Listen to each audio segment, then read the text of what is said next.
There we go. Yeah. So I mean, like, if you are going to change your split a little bit, and you are going to change your workouts, and you're doing so, you're doing them more in the evening, more kind of like the early evening, I guess. Are you going to kind of keep the same loading model, like the same, total number of the same total volume, same number of reps, or are you going to have to change it entirely? I'm going to do my best to keep the volume the same, just to keep things consistent. If I can manage that and I have no issues, Mm-hmm. the goal is to keep it the same. If I find that it's just, not working out, maybe I don't have as much energy at the end of the day or whatever the reason is, I might have to maybe even like pull some volume back. If that means I can put more into the sets that matter. But that's kind of my plan as of right now. Got it. And do you ever do like early morning workouts? Do you ever do 5 a.m., 6 a.m., just get it out of the way and then, kind of get on with the rest of your day? Or do you intentionally put it off till the afternoon, the early evening, whether for, specific like physiological reasons or for like just schedule reasons? Yeah, so I definitely have done like early morning workouts in the past. Sometimes I'll still do them over the weekends. Mhm. If I want to get up, I'm like, hey, you know what? I'm feeling great. Let's get in a workout. Mhm. I'll absolutely do that. However, recently, since like my business and just having work has been a priority of mine, Mhm. I find that I like my mornings, I'm more productive in terms of getting stuff done. So sometimes I'll put that before my workout, get the things I need to get done for the day Mhm. completed, and then move to my workout. But you know, definitely having a nice and early lift or even a run in the morning can really kind of start the day off with a win. So For sure. Yeah, I'm kind of the same way. I like to wake up as early as possible and, get, my training stuff out of the way and, work with my guys online and then, kind of go to work and then, do all that and then work out. Usually I don't work out until like, I've worked out late at where I work. I'll stay there until like 9:30 and then get a workout and, take an hour, 2 hours, and then come home really late. But like, do you ever do like really late workouts like that as well? Like, 9 or 10 o'clock, or is that, or are you just kind of like, so tired from the rest of the activities of the day that you don't really want to, you don't want to like limit your quality in that sense? yeah, so recently I've actually been experimenting with just later workouts. Mm. Because sometimes I'll have like, a Zoom call from 8 to 9 if a client books that. So Mm. then I'm like, all right, I'm going to the gym at 9:15 at night. Mm. And part of me actually really likes it because no one else is there or very few people are there. So it's easier. You got the equipment you want. You're not kind of waiting around. So I do kind of like that component of it. The only drawback is really just the energy component. Because sometimes, when you have more energy in the beginning of the day, or maybe you took some caffeine, you have that edge, which you don't necessarily have like 9 or 10 at night. But, at the end of the day, it's like, I'm going to get my workout in if that's the day that my workout is supposed to be done. So, sometimes you just got to suck it up and do it. Yeah. Um, but yeah, that's kind of my 2 cents on that. Right. And also because like your days are a little bit more spread out. You have more time to recover. You have more time to let your CNS recover. And like, you're not having to pack like, 6 workouts in a week where you're doing, every day, like Monday through Saturday and then, Sunday resting. So you can give yourself more time to recover. Like that's what I do. Like I train Monday through Saturday, lift weights Monday, Tuesday, Thursday, and Friday. And if I don't get sleep, like if I do a late workout on Monday night, like 9:30, 10 o'clock, if I don't get sleep that night, then the next day it's just gonna be terrible. Like I'm gonna feel exhausted. I'm gonna wake up early and still feel exhausted. Like for that next lift, I'm still gonna feel like I'm overreaching. It doesn't feel as good as had I slept and got enough rest. So I kind of like the kind of the way that minimal effective dose, how that kind of comes into play and how you can spread out your workouts that way for more recovery. I like that. I'm interested in that. And so kind of on the same lines, I mean, we were talking about last time, like, you kind of structure your training around getting the minimal effective dose in order to get a stimulus for each exercise. So like how many sets do you do? Obviously it changes because you're doing a 2 day rotational split, but like on a typical week or like in a typical 2 weeks, if you're doing three of each kind of session, like 3 legs and shoulders days, then 3 chest and back and bicep days, how many sets do you usually get in that 1 to 2 week period per muscle group, would you say? That's a good question. Yeah. So in terms of the exercises I do, usually 3 or 4 sets per exercise. Mhm. So if we're talking like shoulders, you know, 3 or 4 sets of shoulder press, probably 3 sets of lateral raises to hit, the side of your shoulder, and then 3 sets of rear delts. Multiply that times 3, obviously, for the 3 workouts. Mhm. So we're talking at that point, 25 to 30 sets In the whole workout. if we're talking 3 workouts. Oh, okay. Got it. So in the same workout, about 10 to 12 sets, I'd say, per muscle group. Got it. And are those, is that like when it comes to per muscle group, do you just mean like what the primary mover for that exercise is? Like, even though like a shoulder, like an overhead press, like a strict press, that's typically a shoulder dominant exercise, but obviously, you're working your triceps, you're working your serratus. So like you would consider that to be in the realm of like, muscle groups worked, even if it's a compound lift, right? Yeah. So by that, mainly just like the primary muscle that's being worked. Obviously, a lot of compound lifts, they have multiple muscles, but just the primary ones, like shoulder press, obviously is going to focus more on your shoulders than it is upper chest, even though you might get a little bit of activation. But yeah. Right. Got it. And so is that the minimum effective dose for you, or is that the dose like in order to, see, even if it's gradual, to see results, or is that like the maximum adaptive volume for you, like the best volume for you to grow that you found? Is that the minimum, or is that like the best volume that you found? So that is pretty much right in the middle for me. So I'll tell you, I kind of found both of those, the two sides of the spectrum. When it comes to the minimal effective dose, I have gotten away with 2 working sets per exercise, not including like a warm-up set. Just two sets per exercise, which sounds like not a lot, but if you're smart with it and you're training pretty much until failure, you can definitely get results from doing that. On the other side of the spectrum, the most I've pushed it in terms of like the maximum recoverable volume is 4 days per week. So kind of like the split, you're doing like a Monday, Tuesday, Thursday, Friday, where I would be hitting each lift twice per week. So I have made a lot of progress on that in the past, just because you're getting more frequency. You're hitting each lift twice per week. It's more opportunity for progressive overload, hitting those personal records. But the only drawback for me was at a certain point, I got to a certain level of strength where it was difficult to hit a certain set twice in 1 week, especially like my heaviest set for that lift. So for that reason, I kind of dropped it back where I'm kind of in the middle right now. But I definitely have experimented with, literally just 2 sets for an exercise, but also the 4 days a week to, hitting each muscle twice per week. So that's pretty much where I've been. I'm curious if you have any experience with that as well. Yeah, I mean, I kind of look at things in terms of like, the minimal effective dose, like minimum effective volume, MEV. I look at things in terms of maximal adaptive volume, MAV, and then on the other side of the spectrum, it's MRV, which is maximum recoverable volume. Kind of similar to you, like whenever I'm doing, if I'm, and then there's also maintenance volume, MV, which is basically just the number of sets that you need in order to not necessarily get a stimulus for growth, but to maintain, to maintain a certain level of growth.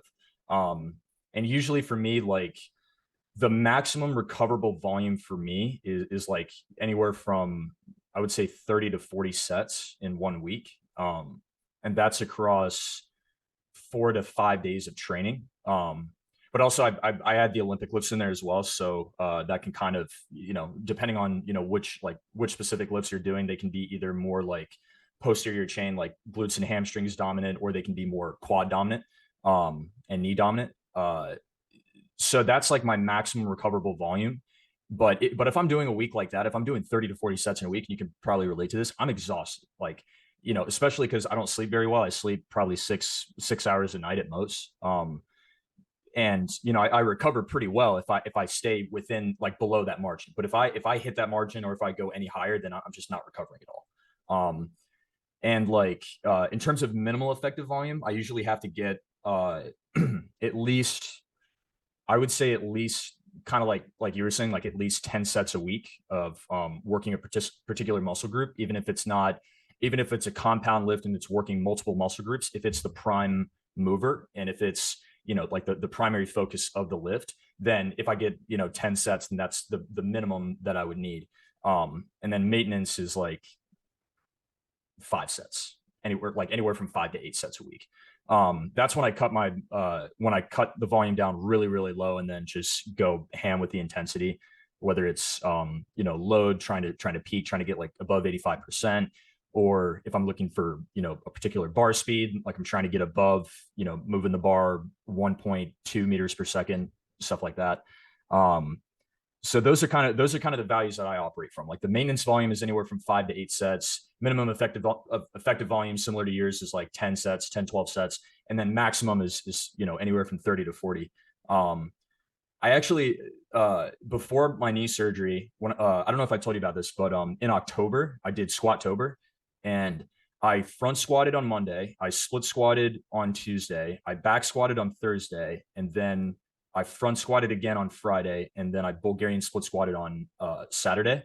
That was hard. That was like the hardest thing I've ever done when it came to legs. I was doing easily like 40 sets a week. But also, I mean, I wasn't working at the time, so I was still in school. And exams hadn't really kicked in until like the first couple of weeks of November, and I was recovering pretty well. And I was sleeping better for some reason. I don't know if I was just more more tired from working out like the same muscle groups, but like yeah, I did that, and I jacked my front squat up a lot. I think I went from like barely doing 225 for a rep. I was able to do, at the end of the cycle, I was able to do like 225 for 6, which is crazy. I've never been able to do that before.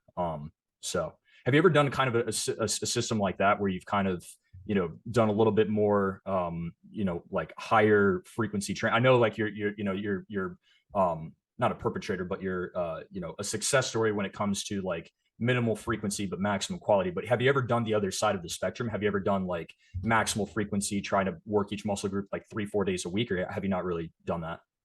Yeah, so I've not really done that like consistent enough to see results from it, but it definitely, like, from hearing what you have to say, I might give it a try just to see how it works for me, because it is a pretty interesting concept, but I've never really had experience with it myself. Mhm. Right. That's kind of that's what we do a lot with a lot of the athletes at Locks. We just had a guy named Robert Burns, who just got signed by the Bears, I think. He's and I knew him from Miami. He used to play at UM, and then he transferred to UConn. But so he would do, and he was an advanced athlete. He was an elite athlete. And he could do, some athletes and kind of get more results with lesser volume. Like the minimum effective volume is, they can see significantly more growth if they're lesser experienced than if they're more experienced. And Robert Burns, like, he's been training his whole life. He's 23 years old, and he's been training since he was like 10. And his dad, if I'm not mistaken, his dad used to be an athlete, and I can't remember if he was a football player, or if he ran track. I might have to ask him. But uh, so he would do like 30, 40 sets of hamstrings in a week. I've never seen this before. So he would do, on Monday, he would do a heavy RDL. He would do snatches. He would do Nordic curls. Tuesday, he would do a heavy hex bar deadlift. I don't know, like, I don't know how he can recover from this. Like, obviously, being an athlete is his life, so he kind of has to. And then Wednesday is a recovery day, where it's still like kind of quad focused, still stabilization kind of focused. A little bit of mobility work in there. And then Thursday, he deadlifts again with a trap bar, and then Friday he does a split stance RDL with a barbell, and they're all heavy. Like, he's doing like 6 or 8 sets per exercise, and they're heavy. They're like 3 to 4 reps. And the results that he gets from it, like the hormonal response that he gets from it, is what's allowed him to extend his training beyond advanced level, beyond elite level. Whereas, like, if you give that to a beginner and you say, like, okay, if you're a beginner, or if you're an intermediate athlete, okay, we're gonna deadlift 4 times a week, they're gonna be like, are you out of your goddamn mind? Like I'm not gonna do that. Like, I'm gonna die. My hamstrings are gonna rip off. And that's kind of how I used to think, until I kind of did that month of squatting, and then I'm hoping to do another week like that, or sorry, another month like that in July. Except it's going to be for bench, which I'm excited to see how that goes. Uh, but yeah, it's just like everybody's different, obviously. And, for him, like, he's obviously focused, like Robert, he was focused on maintaining his muscle mass, but he was also focused on pushing his limits absolutely as much as he possibly could. And he had the tools to recover. Not everybody has the tools to recover. So, Yeah, that's definitely a pretty interesting concept. I think a lot of people don't realize how much they can push themselves mm-hmm. in the gym. Um, that reminds me of, I know last time we talked about like Alex Hormozi, but I don't know if you saw, but he had this whole thing where he's like, yeah, I gained 35 pounds in 6 weeks Mm-hmm. with this crazy routine where he was in the gym for like hours a day, just doing ridiculous amounts of volume. Yeah. But I guess it worked for him. So Mm-hmm. there definitely is a lot of different ways to go about training, but you know, I think the key thing is like if you're training hard, you're putting in work, that's definitely the most important part. But it is a pretty cool concept. Yeah.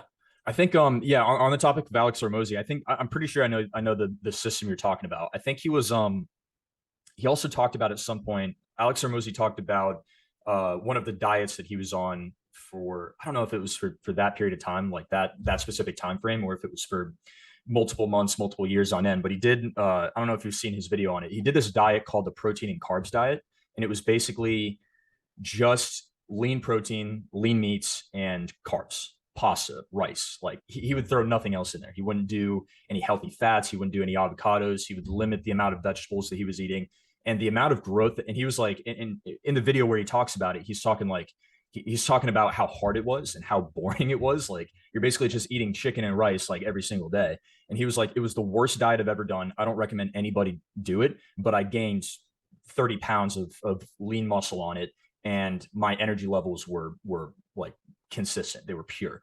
And I've been interested in that because like I've heard of, and you've probably heard about as well, like a lot of fad diets like that, like carnivore and you know, the meat and fruit diet where you just eat meat and fruit for a month. I think Marcus Filly did that. Um, I don't know if you know Marcus Filly is. He's a former CrossFitter. But yeah. So have you ever done a diet kind of like that, kind of like carnivore, kind of like all meat, or like where you limit your food intake to certain items, or have you not really tried that, more so flexible? Yeah, I actually have tried that. So before I tried that, I was like just struggling to find an eating approach that worked for me. I was doing a lot of like the fitness, anabolic anabolic diets, right? Right. Greg Doucette, like all that stuff. But I just like did not have enough mental clarity. Energy wasn't exactly where I wanted it to be. Even though my macros were good, like my micros were not where I needed them. So what I did was I actually tried like the whole meat and fruit, like animal based Mm-hmm. diet, just to see like how it would work. People have great things to say about it. So I tried that and I actually felt pretty good on it. The one thing that I felt it was lacking is just not getting enough carbs in, especially for like my training. So the one change that I made was I started adding in potatoes and white rice to the diet. So that's pretty similar to how I actually eat right now. A lot of just meat, fruit, avocados, and then for carbs, mainly just potatoes, white rice.